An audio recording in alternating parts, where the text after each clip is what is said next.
ভাইয়া গুণগান লাগবে, তার ৫ ওয়াক্ত নামাজ পড়া লাগবে, এমনকি সে সৎ পথে ইনকাম করবে। বয়সটা যেরকমই হোক আমার কোনো সমস্যা নেই। সে যদি আমার পরিপূর্ণ দায়িত্ব নিতে পারে তাহলে আমি রাজি আছি।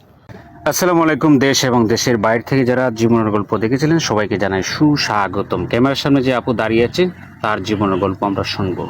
আসসালামু আলাইকুম আপু। ওয়ালাইকুম আসসালাম। আপু আপনি কেমন আছেন? কোথা থেকে আসছেন? আলহামদুলিল্লাহ ভালো আছি। আমি বরিশাল থেকে আসছি। বরিশাল কোথা থেকে আসছেন? বরিশাল সদর। জি জি, পরিচয় করে দিচ্ছি। আপনার নামটা কি? মায়া। মায়া। আমরা কথা বলছিলাম মায়ার সাথে। মায়া, আমাদের অ্যাড্রেস, অফিস, ঠিকানা কিভাবে জানলেন? আমাদের এলাকায় এক আপুর বিয়ে হয়েছিল, আপনাদের মাধ্যমে ওইখান থেকে আপনাদের অ্যাড্রেস ঠিকানা জেনেছি। ও আচ্ছা আচ্ছা, আপনাদের এলাকায় আমাদের অফিসের থেকে একটা মেয়ের বিয়ে হয়েছিল, সেই সুবাদে আপনি এখানে আসছেন। যাই হোক, আপনার ফ্যামিলিতে কে কে আছে? ফ্যামিলিতে মা আছে, ছোট ভাই ছোট বোন আছে। তাই? আপনার বাবা নাই? না, বাবা নেই, বাবা মারা গেছে। খুব সুন্দর।